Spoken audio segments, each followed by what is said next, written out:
stops us in our tracks. Bravely we prove in our striving, trudging together each day. Where there's a will, there's a way. Good morning. It is Saturday. It's Saturday. Look at us. We made it through a week, man. God, aren't we we're a bunch of miracles. Truly are. And I don't care how much time you have. If you're listening to this, I'm proud of you, man. March 27th, almost through the end of the month. So today's gonna be a little different. Morning, Spencer. Good to see you, man. Good to see your bright, shiny face there, brother. Hey, if you guys are here, please say hello. And let me know that you're here, whether you're watching the live or the rewatch.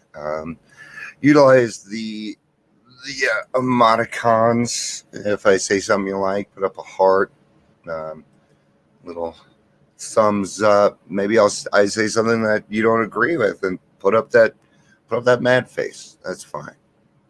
So I'm going to explain the shirt in a second,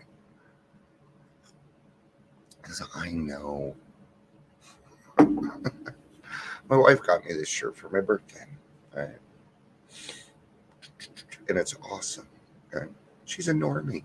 She doesn't know what purple haze is. Okay. You guys, I love Jimi Hendrix. I was born the same day Jimi Hendrix died. That's why she got me this shirt. And my favorite color is purple. So that's why. All right. So, and I love this shirt. I haven't worn it on here yet because I was afraid of what people might think, but I think people know me well enough by now. So, AA freedoms. The first AA freedoms that I'm going to go over here real quick aren't in the reading or anything. There are the different kinds of promises that we get from working the steps. And every step has a promise. You just got to look for it, right? But it's there. I don't have them all memorized, or I'd name them all for you and stuff. But they vary. They vary anywhere from getting rid of your anger, getting rid of frustration and pain and despair, to finding new ways of doing things, understanding that God is doing for us what we could not do for ourselves, which is staying away from the bottle or the drug or the food or the women or whatever your ism is, right? Ism, what is ism? I, myself, and me. Right? And I don't know of anybody that doesn't have that problem. Everybody's got an ism. So the work gives us freedom. Okay? And I am finding out myself more and more every single day that the more I rely upon a power greater than myself, the easier my life becomes. The more fruitful it becomes. The more dividends I see in my life. And the dividends are the gifts that come back for the work that we put out. And so those are the some of the AA freedoms that we get. See, we get to go anywhere and do anything that we want as long as our intentions are good. And if I had a reason to go to a bar today, I'd go. I don't have a reason. Okay. Been a while since I stepped in a bar. But the last time I did, I had a good reason, and I was with sober friends. Went to go see a band. And I'm glad I did, because I found my producer that I have today. Right? So if I would have never walked into that bar, that wouldn't have happened. God works, man. He does. That was 2.5 years ago. So see, we build relationships with people. Not necessarily just drunks or people of our own kind, but people. I love helping people with their passions. It's just something I love doing. So let's get on to the other type of AA freedom. Okay. So the AA freedom that in the reading that we're going to be talking about today has more to do with the meetings and types of meetings and how we react in meetings and clubs and things like that. Okay. We trust that we already know several freedoms truly are, that no future generation of AA will ever feel compelled to limit them. Are AA freedoms created in the soil in which genuine love can grow. Language of the Heart 303. Guess what? I have Language of the Heart. Okay. Jill got this for me. Thank you. As soon as I read that and it said Language of the Heart, I got excited because it's the first time I've been able to pull out this book, which makes me happy. Why? Because I haven't read this, so it's new to me too. I did kind of skim over it, so I knew where to start because it's fairly long. So I'm going to start kind of in the middle, and what they're talking about is what's the best way to put it? Sometimes we put personalities before principles and try and control other people in the group, or try and control the group itself, or determine what the group should look like. Okay, I've been in every single one of these scenarios. Okay, and the same thing happens every time. Okay, it happens. Group gets big enough. Got a guy that comes in, smart, good looking, usually. But they usually have one other quality. Okay, I see this a lot. They're a pastor. And they decide to break off and create their own little thing. I've seen this happen all the time. I'm watching it happen right now. Right? Well, I want to bring in the souls. I want to bring in the broken souls, the downtrodden. Bring me your broken. I'm going to go set up my church in the whitest, richest area of town. What are the intentions here? I didn't see. For me, I know what the intentions are. It's money, guys. Okay. For me, I'm not falling for that. Sometimes it works, but not for long. The thing is if the structure isn't there and the intention isn't correct, God usually does something about it, and it's none of my business. So I stay out of that stuff now. Used to fight it. I stay out of it now. People are going to do what they're going to do. Okay? And it's not for me to go into somebody else's meeting and cause controversy. Those meetings are there for a reason. There are some meetings where the old timers will only talk about steps 1, 2, or 3 at all times. Okay? You get 3 minutes to speak. If you go over that, you are told to shut up. Okay? Some meetings are that way. Right? Some meetings are a little bit open. I have a meeting where crosstalk is encouraged. Right? Both are still meetings. So they talked about the fact that they were waiting a little bit to put out their traditions because they were afraid. But once over this hump, we commence to make another kind of choice. We begin to see that the AA principles are good ones. Though we are still beset with much rebellion, we increase the practice of these principles out of a sense of responsibility to ourselves, our families, and our groups. We begin to obey because we feel we ought to obey. Though painful, we see this as the right thing to do. As we try for results, we see that we are growing. This is an earned satisfaction. I like that. That's exactly what I'm talking about with dividends. Okay? It is earned, and you deserve it. I'm learning this. I didn't think I deserved it, guys. I was wrong. Life still isn't easy, but it's a whole lot better. Yeah. I don't know. My life is easier, right?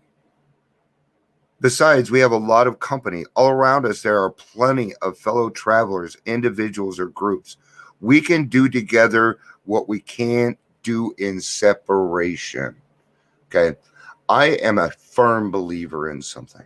Okay? And if you're in Colorado, you probably know, Well, maybe you don't if you haven't been to AA before, but our groups are small. They're small. Go to a meeting in like Mississippi, Florida. Hit one in like West Virginia. What I'm doing is I'm naming states that are in the top 10 of mental health and addiction. See, AA is directly affected by the government mandates, and that's probably something you're not aware of, right?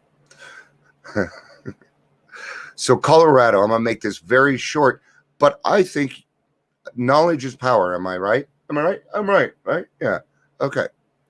So Colorado used to be what was called a success state. In other words, we got our money based off the amount of success that we had in keeping people sober.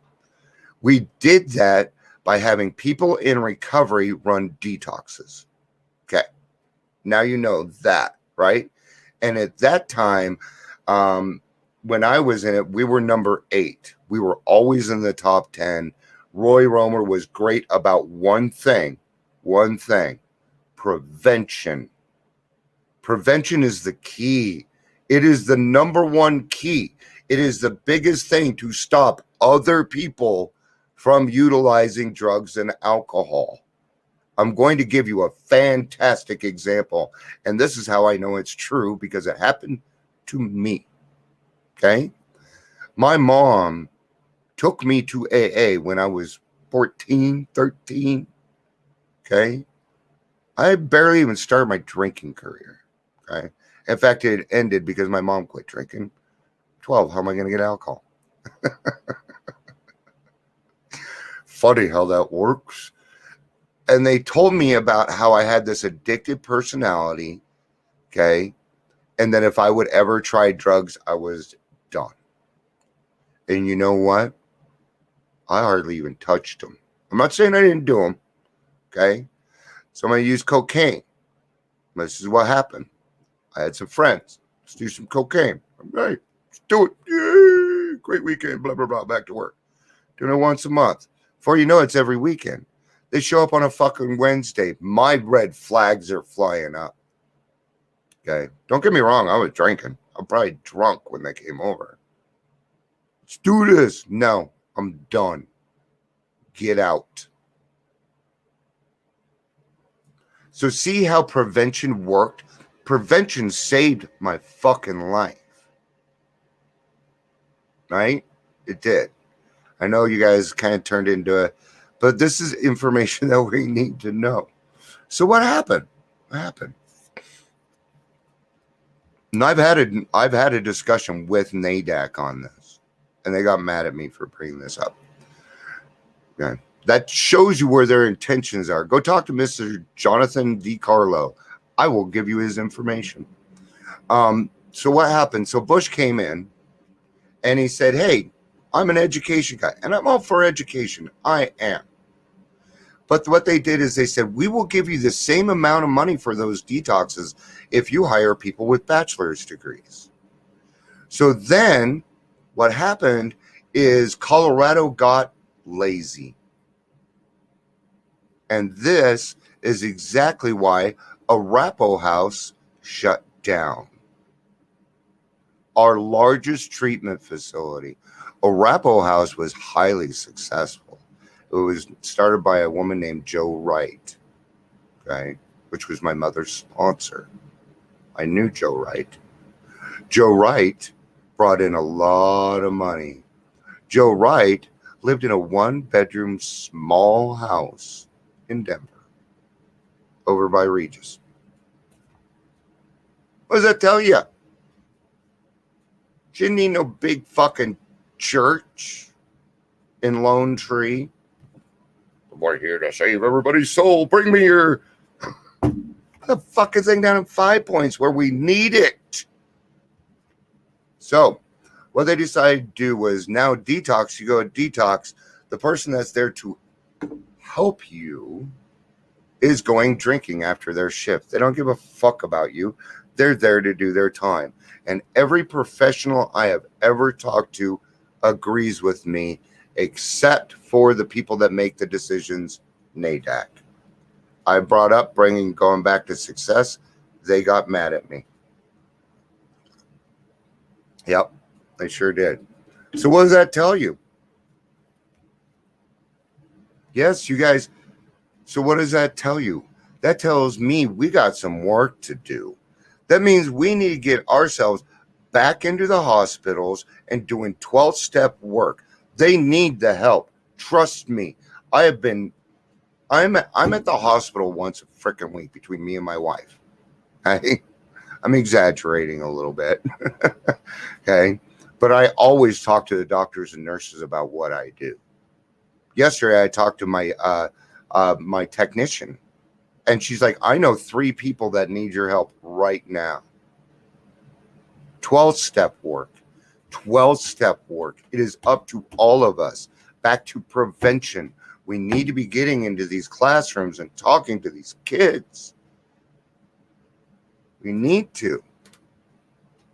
Should we get back to the daily reflection? Now you guys know the reason Colorado is the way that it is. I'm going to tell you something. It's horrible. It's really bad here. That's the way it is. But we're making changes. We're making progress. We are. We're making a dent. People are listening. Good morning. I didn't do my regular thing and pull things up because I was so busy. All right, I'm going to read the last part of this, and then we trust that we already know what our several freedoms truly are, that no future generation of AAs will ever feel compelled to limit them. Our AA freedoms create in the soil in which genuine love can grow. The love of each other for the other, and all for God himself.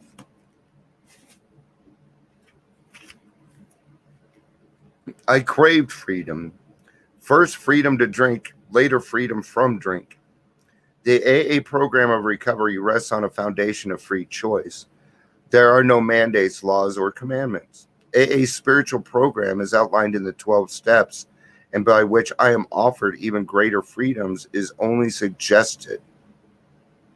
I can take it or leave it. Maybe for some people, but for me, no.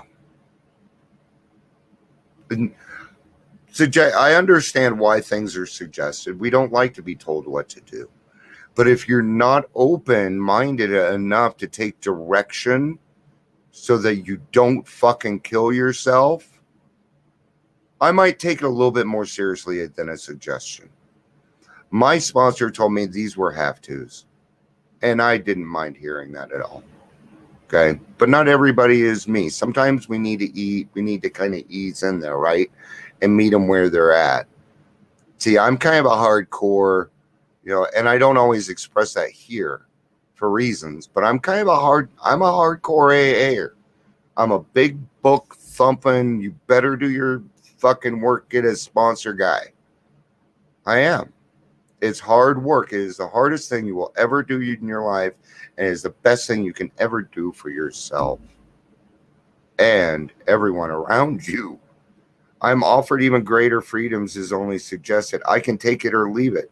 So here's the thing. Yeah, it's suggested, but if you don't do it, we're going to refund your misery. Sponsorship is offered, not forced, and I come and go as I will. All sponsors that I have stuck with, I was assigned to. I did not pick my sponsors. I was picked. Okay. So I'm the only reason I'm contradicting is because I have my own experience. What they're saying is true. What I'm saying is true. They're just different experiences, right? Because I don't want to take away from this. What they're saying is good. It is these and other freedoms that allow me to recapture the dignity that was crushed by the burden of drink, and which is so dearly needed to support an enduring sobriety. See? The end thing is still the same. Our paths may be a little different, but the end, we're all going to be there, right? God doesn't love you any less or more than me or anybody else. And that's the way it works. All right, guys. I love you guys. I will see you Monday for the daily reflection. Thank you for being here. Peace out and have a day.